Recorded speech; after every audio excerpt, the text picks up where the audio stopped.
Ça y est, c'est lundi, c'est la fin des vacances. Alors, pour commencer, je mets un point d'honneur dans mes vlogs à ne jamais commenter mon apparence, même quand je me trouve chum, même quand j'ai un bouton, même quand j'ai les cheveux gras. J'essaie de ne rien commenter parce que ça ne sert à rien, on s'en fout, on n'est pas là pour ça. Mais soit aujourd'hui je suis obligée de commenter quand même parce que j'ai un pimple patch en forme d'étoile bleue sur la joue. Donc c'est un peu l'éléphant dans la pièce là. J'avoue que quand j'ai acheté ces patchs en forme d'étoile, je sais pas pourquoi, j'ai pas capté qu'ils allaient être bleus. Alors qu'en plus, il y avait une boîte bleue et une boîte verte, et je me disais, mais pourquoi il y a deux boîtes exactement pareilles? Est-ce que c'est des actifs différents? Bah non, c'est la couleur du patch abruti. Bleu électrique, pourquoi pas? Bon, là c'est dans le vlog, ça va, mais je les mettrai pas pour sortir dehors, c'est un peu abusé. Je suis stressée par cette reprise du travail parce que j'ai l'impression que je vais arriver à rien, que là j'arrive dans l'année où je vais publier ma BD et rien n'est fait. Donc c'est pour l'instant ce n'est qu'un rêve flou au loin, mais je me dis c'est dans pas longtemps. Là on est dans l'année, ça me stresse beaucoup. Mais le seul remède au stress c'est se mettre au travail. Il n'y a pas d'autre moyen en fait. Je suis rentrée ce matin de chez mon copain à vélo. Il faisait un froid. Ça faisait très longtemps que j'avais pas ressenti un froid comme ça. Mon agenda d'amour. Cette année, je vous l'ai déjà montré, mais j'utilise l'agenda Muji. Et pour l'instant, en fait, je l'aime pas trop. Oui, j'ai fait une liste hier, je crois, de tous les trucs à faire pour mon projet d'auto-édition. Tous les trucs auxquels je pense, pour me décharger un peu le cerveau. Mais ça fait peur, la liste, hein. Et encore, j'ai pas creusé beaucoup, j'ai juste mis tous les trucs évidents auxquels j'ai pensé. Au secours. On va planifier la semaine.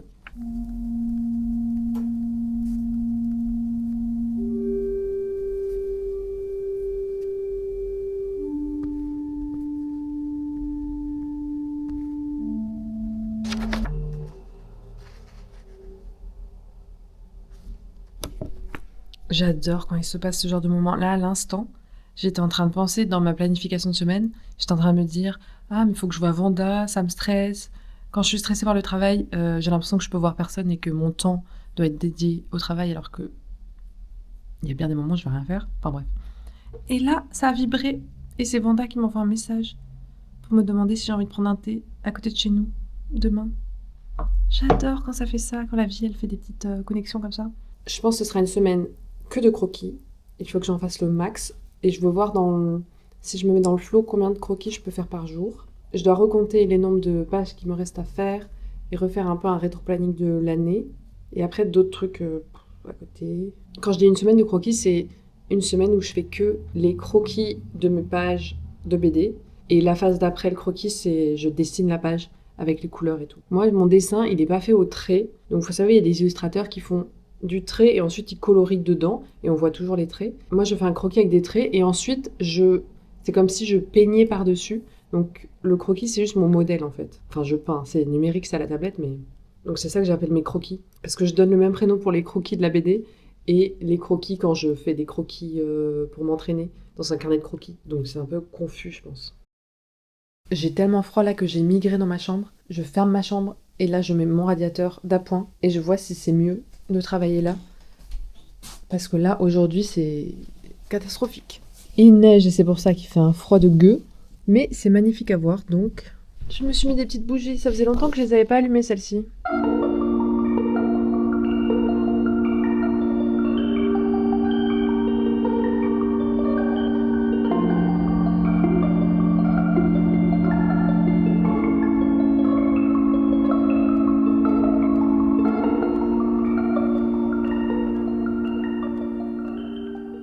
Quelques heures plus tard, je suis en train de faire un nouveau rétro-planning pour ma BD. Et je suis en train d'imaginer là une vraie date de mise en vente pour voir à partir de ça. Donc là, ça fait bizarre parce que j'imagine une vraie date. Là, je l'imagine en septembre pour que vous puissiez la voir en octobre. Vu que la BD s'appelle Octobre, ça me paraît assez logique. Donc voilà, je suis en train d'étudier ça.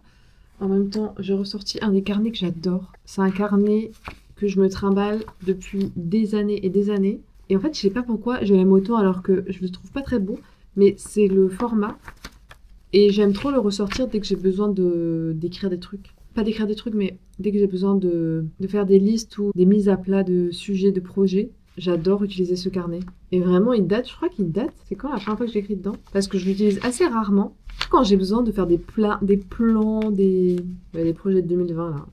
Enfin bon, tellement de projets avortés qui n'ont jamais vu le jour. Vraiment, la vie, c'est ça, hein, c'est de faire des projets qui ne voient jamais le jour. Parce que quand un projet doit voir le jour, voilà ce qu'on doit faire. Des années de travail et de persévérance. Donc si tout devait voir le jour... Donc oui, je suis en train de faire un peu le décompte de tous les croquis qu'il me reste à faire, tous les textes que je dois encore découper par page. Bon, j'ai réussi à tout organiser, tout mon mois de janvier est organisé et le rétro-planning est fait à peu près. En vrai, toute cette après-midi, depuis que je me suis mise à mon bureau, les rideaux fermés, j'ai vécu un peu mon rêve d'hibernation / m'enfermer dans ma grotte pour travailler et c'est bien agréable. Je pense que je vais faire ça toute la semaine. Je suis dans mon lit en train de faire du montage. Je me suis mis dans mon lit à 20h30 pour chiller dans mon lit. Parce qu'en fait, il fait tellement froid que c'est ça que j'ai envie de faire. Tout le mois de janvier, c'est d'être dans mon lit. Et je voulais vous parler de ce dont je vous ai parlé dans l'autre vlog, le dernier vlog, sur le fait que j'avais envie de reprendre mon vrai prénom, Chloé. J'étais déjà assez sûre de mon choix, mais je pense que j'avais besoin de validation et d'un coup de boost de votre part, ce que vous m'avez donné. Donc merci beaucoup beaucoup. Vous m'avez dit des mots trop gentils d'encouragement, de me dire que dans tous les cas vous en avez rien à faire. Donc je pense que ce vlog maintenant marquera le début de ce nouveau pseudo. Et Chloé Ray, ça vient de quoi? Ça vient de mon prénom, Chloé. Et je voulais pas utiliser mon vrai nom de famille parce je le trouve chiant en fait. Il est pas si moche, mais il est inintéressant. Et en fait, c'est le nom de mon arrière-grand-mère paternelle. Et c'est une femme que je n'ai jamais connue. Et j'ai un peu pris son nom au hasard. Pas au hasard, mais en fait, quand je cherchais un pseudo, au tout début, c'est parce que je cherchais à me faire un compte Insta perso. Et je cherchais quoi mettre comme Chloé quelque chose. Et je regardais chez moi, et en fait, cette arrière-grand-mère peignait. Et donc, j'ai des tableaux d'elle où il y a écrit son nom, Odette Ray. Mais je sais pas Ray d'où ça vient, je ne sais même pas l'histoire de cette dame. Je sais juste qu'elle peignait et que c'est mon arrière-grand-mère. Je sais pas, prendre le nom d'une femme de ma famille, ça me plaît. Donc voilà, Chloé Ray. Et en vrai, ça a les mêmes lettres que mon nom de famille, donc ça me paraît très familier. Chloé Ray, c'est comme si j'avais un peu squeezé mon nom de famille, le vrai. Donc si vous voyez Chloé Ray sur YouTube, c'est moi. Et sur Insta aussi d'ailleurs. Sur Insta, peut-être que je sais pas, il faudrait que je change aussi en même temps, mais sur Insta, les gens me connaissent depuis plus longtemps, à part tous ceux qui me rejoignent d'ici, de YouTube. Mais vraiment, la plupart des gens me suivent avant les vlogs. J'ai peur de les brusquer. Non, mais en vrai, je dis ça, mais tout le monde s'en fout complètement. Et vraiment, il y a que moi qui me monte la tête. Mais en fait, quand on a un truc en tête à soi, on est trop dans son truc, dans son délire, alors que tout le monde s'en contrecarre. Tout ça pour dire que j'aimais pas avoir mon nom Jeanne. Là, c'est bon, ça me fait du bien que vous m'ayez souhaité la bonne année en me disant bonne année Chloé. Oui, merci. Et d'ailleurs, je suis un peu une stalkeuse parfois. J'essaye de trouver vos prénoms pour vous répondre avec votre prénom. Donc parfois, je vous stalk un peu. Permettez-moi. Non, mais je stalk gentil. Hein. Juste, je vois si vous avez un lien d'Insta sur votre chaîne YouTube, si vous avez un compte YouTube et tout. Enfin, je reste raisonnable. Bref, je me suis un peu étalée là sur le sujet. Mais longue vie à Chloé Ray, alors. Hein. C'est ça qu'on dit, non? Jeanne Rouge est morte, longue vie à Chloé Ray. Toujours à mon bureau dans ma chambre. Comme j'ai dit, je pense que je vais rester là toute la semaine. Dehors, il fait super beau, la neige a tenu, donc c'est trop joli. Donc aujourd'hui, je dois faire... Je l'ai noté hier. Je dois découper 10 pages. Donc, ok, découper 10 pages. Déjà, on va se concentrer là-dessus. Je vais écrire un peu dans mon journal d'abord. Pour me mettre en route. Ah, je vais vous montrer ça. C'est un cahier du musée Matisse que ma mère m'a offert. J'ai l'impression que je cite ma mère dans tous mes vlogs. Coucou maman, si tu vois ça. Elle l'a trouvé au musée Matisse à Nice, mais c'est une peinture de David Hockney, une peinture digitale. Du coup, j'ai réimplémenté un carnet de croquis dans mon quotidien. Et ce week-end, je suis partie en mode croquis de lettres, calligraphie, et je suis partie en petite obsession. J'ai testé plein de trucs. Et après, je suis partie en obsession sur ce M-là. Je l'adore, il est trop agréable à faire.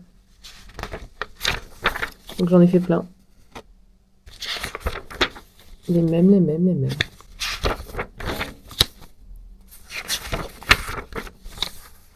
Du coup, après, j'ai imaginé une grille avec la lettre M dans la grille. pour le mettre dans ma BD. Parce qu'il y a un personnage qui s'appelle M. Et elle vit dans une belle maison, genre un petit manoir. Ça, notamment, c'est un truc que j'ai fait parce que j'avais pas accès aux réseaux sociaux. Parce que au mois de janvier, je me suis mis comme sorte de résolution / expérience de supprimer Insta et TikTok de mon téléphone. TikTok, je l'ai supprimé dès début janvier. Insta, je l'ai supprimé ce matin. Parce qu'en fait, je me rendais compte que j'avais gardé un petit peu pour pouvoir mettre des stories, pour vous annoncer quand le vlog est sorti, machin. Mais en fait, je l'utilisais quand même tous les jours et je regardais tout le temps. Du coup, là, ce matin, je l'ai supprimé parce que je peux pas me faire confiance. Donc, c'est typiquement le genre de truc qui arrive quand t'as pas accès à ton tel, qu'il n'y a rien d'intéressant à faire sur ton tel. Bah, tu te mets à dessiner des trucs et à redécouvrir un peu ta créativité.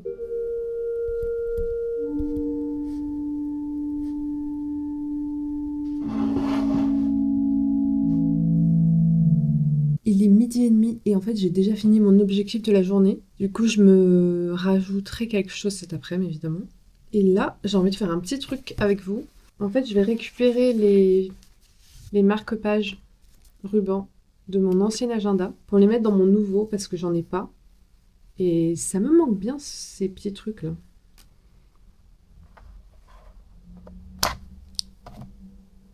Bon, j'aime pas trop cette couleur. C'est un peu naze. Comment on fait ça? Je vais juste mettre du scotch parce que... Est-ce que j'ai les scotch au milieu? C'est plus logique. Bon, j'ai fait ça un peu... Je suis jamais très précise quand je fais des choses comme ça. Très patiente. Donc j'ai juste mis le ruban avec un scotch. Et après il passe de l'autre côté. Et après, voilà. Bon, il est un peu long, mais il est aussi long que le bandeau de mon journal, donc ça passe. Je me pose dans mon lit. Je fais jamais ça en journée d'habitude, genre vraiment jamais. Ça ne m'arrive jamais de me poser dans mon lit en journée, à part si je suis malade. Mais là, vu que c'est la seule pièce que j'ai chauffée, pour optimiser la chaleur tellement il fait froid, je me pose quoi.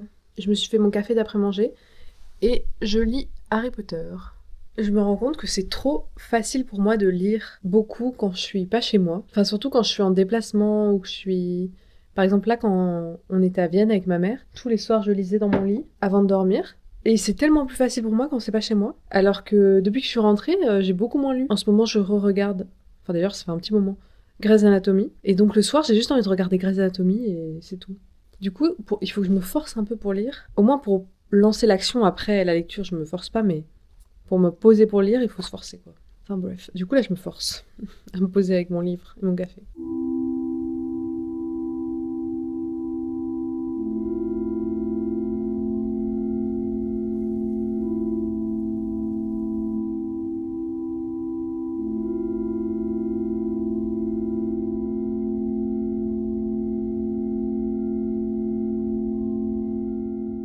Cette semaine, à la fois, j'ai pas du tout envie de travailler. Je sens la flemme en moi. Et à la fois, je suis trop contente de travailler et de m'enfermer dans ma grotte pour avancer dans mon histoire. Je pense à un extrait d'une interview, et je sais pas, c'était une écrivaine, pour sûr, mais je sais plus. J'ai l'impression que c'était Amélie Nothomb qui disait que c'était une énorme flemmarde.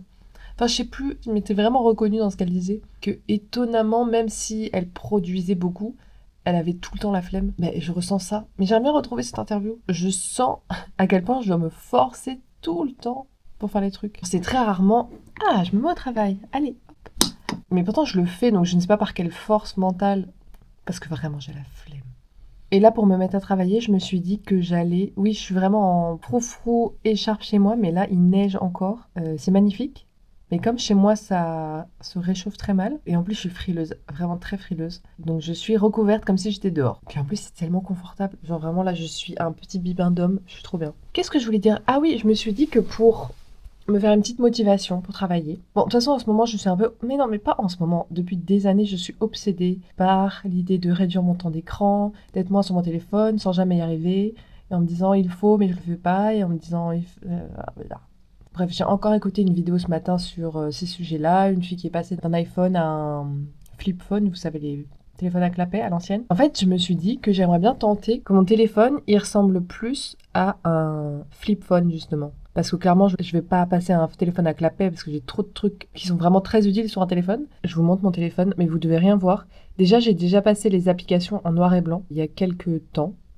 Et je me suis habituée maintenant. C'est assez bien rangé mon téléphone. J'ai mes petits widgets au début. Et ensuite, j'ai un petit widget Pinterest pour avoir des jolies images qui changent tous les jours. Calendrier, to-do list. Après, j'ai des applications les plus importantes que j'utilise le plus souvent. La deuxième page, c'est tout regroupé dans des petites fenêtres, mais on voit rien du tout sur la caméra. Encore une petite image Pinterest pour faire joli. Et la dernière, c'est ma page pour dormir. Voilà. Bref, je me suis dit que si j'avance bien, ce serait mon petit bonbon, ma petite récompense. On est quelques heures plus tard, j'ai toujours la même dégaine évidemment. J'ai été super inspirée ce matin pour travailler donc c'est trop bien. Du coup pour ma pause déj, j'ai fait ce que j'avais dit que je ferais. Je me suis fait mon téléphone minimaliste. J'ai changé mon fond d'écran pour une couleur unie. J'ai mis l'heure en gris foncé. Et ensuite quand on ouvre, c'est un peu la même disposition qu'avant sauf que maintenant le fond est gris. J'ai gardé mes applications en foncé. Et ça d'ailleurs c'est fou parce que quand j'ai testé les applications en sombre, la première fois que j'ai essayé, je voulais garder ça juste parce que je trouvais ça joli et un peu reposant pour les yeux, mais je me perdais tout le temps dès que j'ouvrais mon téléphone, je savais plus quelle application était lesquelles. Et là tout à l'heure, en changeant mon fond d'écran, il y a les applications qui sont remises en couleur, ça m'a arraché les yeux. C'est une exagération, évidemment ça ne m'a pas arraché les yeux, mais il y avait des couleurs de partout, je trouvais ça déjà super moche et en plus je trouvais ça super stimulant, je comprenais plus où j'étais dans mon téléphone parce que je me suis super bien habituée au noir et blanc. C'est pas tout le téléphone qui est en noir et blanc, c'est juste les vignettes. Quand je clique sur une application, dans l'application, c'est en couleur. Bon bah, je suis bien contente. C'est un peu comme avant, sauf que c'est plus clair vu qu'il y a plus de fond d'écran. Voilà.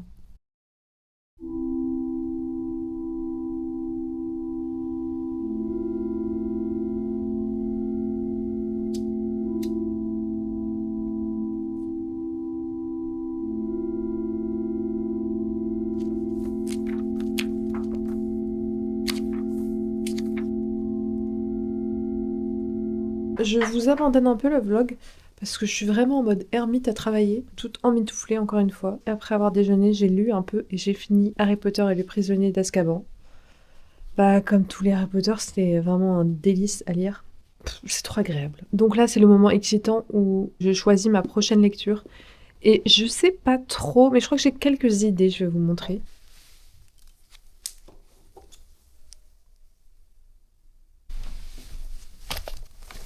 Et le deuxième, il est là-dessous. Ah, il y a tous mes marque-pages là. C'est celui-ci. Donc là, il y a 2 livres qui me donnent envie pour la prochaine lecture. En vrai, il y en a beaucoup plus qui me donnent envie, mais il faut bien choisir. Le premier, c'est une biographie de Balzac que j'ai reçue à Noël. C'est ma mère qui m'a offert ça. Elle l'a trouvé chez une sorte de libraire antiquaire, je crois. Parce que je crois qu'il a des objets aussi, genre des cendriers vintage et tout. Elle l'a trouvé en pensant, parce qu'il y a écrit René Benjamin, Honoré de Balzac, et elle l'a trouvé en pensant que c'était un livre de Balzac qu'elle connaissait pas, René Benjamin, mais en fait non, c'est une biographie de Balzac écrite par René Benjamin. Bon, déjà le livre est trop joli. Ah, du coup à Noël j'ai commencé à lire les premières pages pour voir le style, parce que ça a été écrit dans les années 50, et ça me donne vraiment envie de le lire. J'ai l'impression que, j'ai lu genre 3 pages, mais j'ai l'impression que le mec qui a écrit ça, il est un peu fan de Balzac et il essaye d'approcher son style littéraire. Bon, après j'ai lu 3 pages et je ne connais pas du tout ce René Benjamin. Je ne sais pas qui il est. Bref, ça me donne bien envie. Et ensuite, deuxième livre, un livre que j'avais acheté sur Vinted, Cléopâtre et Frankenstein. Je sais qu'il est très connu ce livre. C'est une romance écrite par Coco Mellors. Donc ça parle de Cléo qui habite à New York. Son visa étudiant va bientôt expirer et elle s'est fait aucune pote et sa vie a l'air un peu déprimante et elle doit retourner à Londres et donc ce sera un échec pour elle, mais elle va rencontrer Franck et je crois qu'elle va rencontrer Franck à un nouvel an. Et du coup, c'est pour ça que je le gardais pour cette période de l'année pour avoir une lecture de saison. Et je l'ai acheté sur Vinted et j'avais pas capté que c'était un grand format. Et je n'aime pas les grands formats, moi j'aime les formats de poche. Parce qu'après, pour se le trimballer dans son sac, c'est lourd. Même pour lire, c'est lourd. Et je suis pas forcément sensible à la beauté d'un grand livre. J'aime trop les livres de poche.